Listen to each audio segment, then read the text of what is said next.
Let's talk money.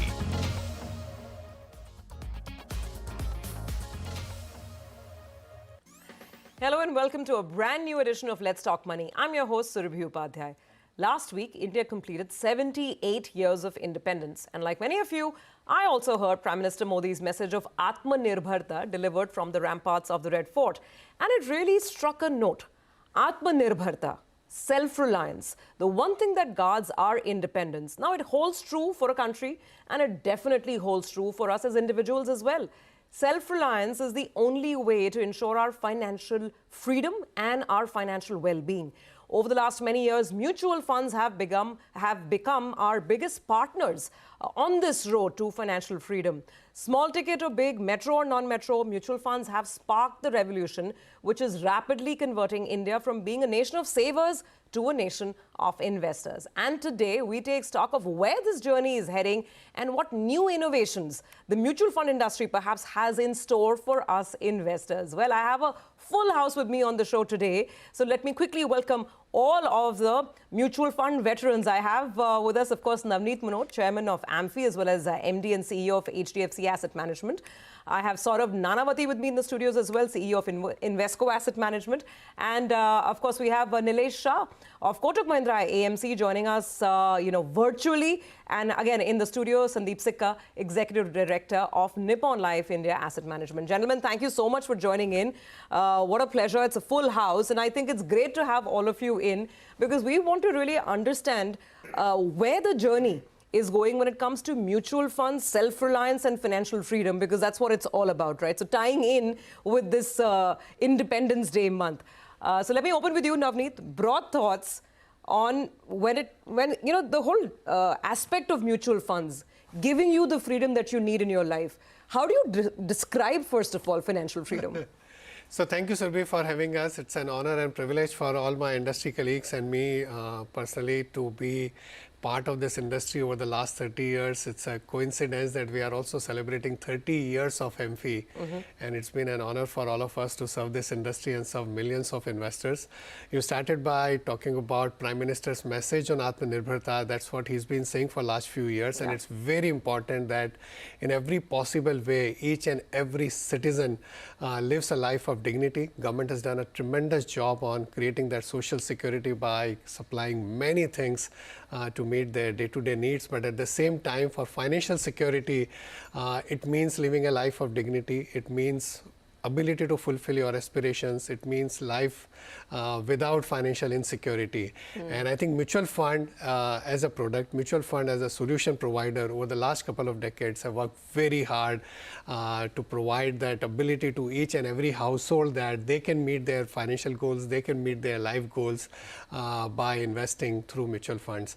So benefits of diversification, benefits of convenience, and making it easier for every investor to create a financial freedom for themselves. So that's what our industry has been working under the guidance of our market regulator. Absolutely, and for the average Indian citizen, moving away from just the concept of letting your money sit in a bank account, and that's the best way to ensure your retirement safety, security, etc., to looking at it in a very, very different manner from an investment lens. Let me bring in Nilesh as well.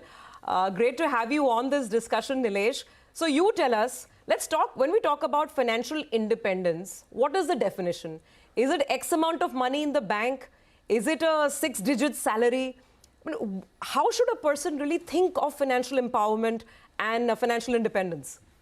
Thank you, Surabhi, for having us over here. And financial independence is a state of mind. आपको जो करना है, वो आप कर सकते हैं. When you reach that state, that's financial independence. For someone, it could be 6-digit salary. For someone, it could be bank balance. For someone, it might be wealth creation. It's a state of mind which allows you to do what you want to do. Okay, let me bring in both Saurabh and Sandeep into the conversation as well. So it's been a long journey. And most of your own companies have been around for, decades as well. So Sandeep, you tell us, what are the changes in the investor that you're noticing? I mean, just this year, if we see, the market has not been very charitable with returns. But you folks pull in the money every month. I mean, I report on those mutual fund inflow numbers, and the last number was a record high number. So your thoughts? So, Surbhi, first let me start by, I think you mentioned about the Prime Minister's speech on the 15th, I think Prime Minister had this, Har Ghar Mein Taranga.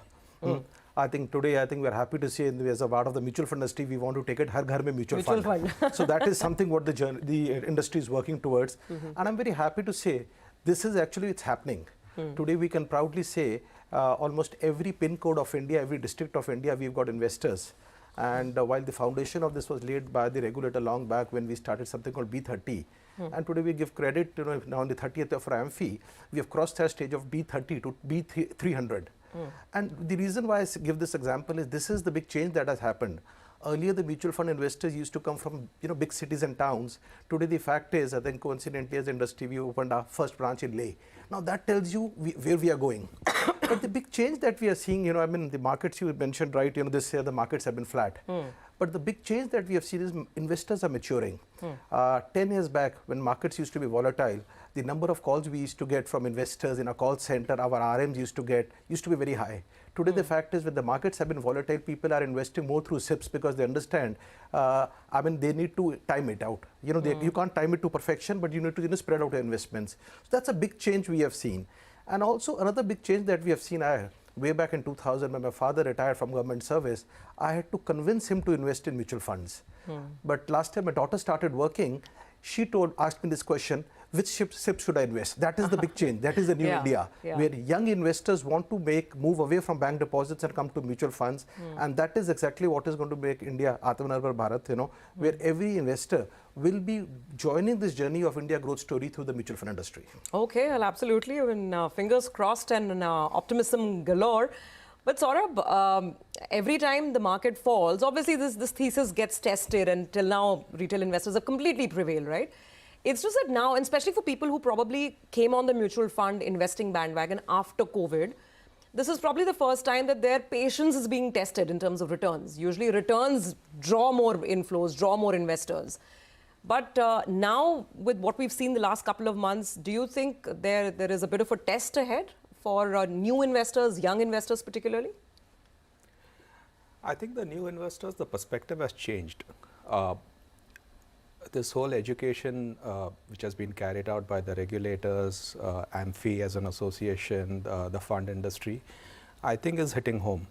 And when you talk with these investors, they are coming with a 5-year, 10-year perspective. They are basically saying that, look, I want to participate. It's time in the market rather than timing the market. You may feel that the last year has been challenging from the index being flat. I think there are a number of funds which have actually delivered even double-digit returns, and that's where the active fund management part of the industry has come in. So if you analyze the flows, you will see those performing funds are also garnering the majority of the money because they have really stood out. Flat returns on the index, but a double-digit return on your mutual fund. That's a great outcome in that sense. So I think what has really changed is you go back 30 years, that first, Morgan Stanley mutual fund where people lined up thinking that 10 rupees will become 30 rupees. And come today when people are basically saying, look, I'm here for the long term. There is an NAV which reflects the correct market price. And I just want to stay put. I think that's the big difference over the years. Just one more aspect on this. The industry has gone through tough times. 2008 to 2016, I'm not sure if you, but the numbers will show that retail investors were leaving the industry. They have started coming back from 2016 onwards. And I think this time it is for the right reason. That's interesting, Saurabh, that you're saying that the lessons seem to be getting learned very well. So Navneet, you tell us, I mean, in your experience, and I'm talking about the recent past, the last 2 years, 3 years, post-COVID, what is the one trend that you've noticed in terms of investor behavior that really stands out as a change? If I can use one word, I think it's resilience. Over the last couple of years, notwithstanding the volatility, what we are seeing is a resilience among investors, maturity among investors, and across all kinds of investors. Sandeep talked about more and more investors joining from smaller towns. Saurabh talked about the younger investors and the behavior that's changing. I think that's one of the biggest change. Investors understand that life expenses are increasing, life expectancy is increasing in terms of number of years, and life expectations are increasing. They need to invest more and they need to invest for longer term. I think that's one of the biggest, I would say, trend that is clearly visible over the last couple of years. And we have seen, like last month, you gave the example of July, where markets were not doing well. I think you had all kinds of news flow, which led to volatility. But despite that, investors kept the faith and increased their SIPs. You know, Nilesh, on this point, domestic investors are all coming in, keeping their faith for the long term, and that money has been pouring in. The argument that's often made is that is it going to, not really a bubble, but is this going to create its own repercussions? Because domestics have been buying at a time when foreigners have been selling, when insiders have been selling, private equity has been selling. So sometimes you feel whether retail could be a little vulnerable in an environment like this. Anyone who believes there is a bubble, will he be willing to short the market at current level for 10 years? Most will say no. For 5 years, answer will be no. For 3 years, answer will be no. Let the action speak louder than the word. Now let's look at from a consumer point of view. We as Indians prefer short-term gain over long-term pain. There is 9 out of 10 speculators losing money in retail on speculation F&O as per SEBI's report. About 1 lakh crore is lost over there. In the gaming, again, 1,20,000 crore is lost. In the lottery, sellers make money, not the buyers. But there are states where people put more money buying lottery than buying equity. If you look at Ponzi scheme, even in Mumbai, in Taurus, a jeweler, bankrupted people. Now, all these people, if they invest in lottery, Ponzi, F&O trading, gaming, crypto, people have no problem. But when they invest in mutual fund, yes, in the short term, they could lose money. But in the long term, they will make money. Now, should we go for short-term gain and long-term pain? Or should we go for short-term pain and long-term gain? So from a consumer point of view, investor point of view, as well as from a commentator point of view, mutual fund sahi hai. Okay. So I come in here, it's many times this assumption is there that foreigners are selling, foreigners are more smart, Indian investors, retail, like we said, are they gullible? But the data shows something very different. Not just foreigners. Indians are selling. Indian promoters, Indian venture capitalists or private equity who were holding the stocks earlier. Let me use all the retail investors, let them see them as a stock. And when we have a lot of retail investors, we have done this analysis many times for our own database, the smallest of investors, the retail investors, actually have made the maximum money. On that note, we're going to take a very quick break. On the other side, we want to find out from these gentlemen what the future holds for us investors. There's so much changing with respect to regulation.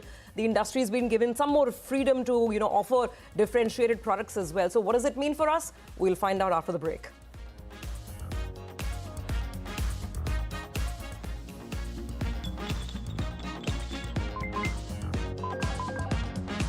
Let's talk money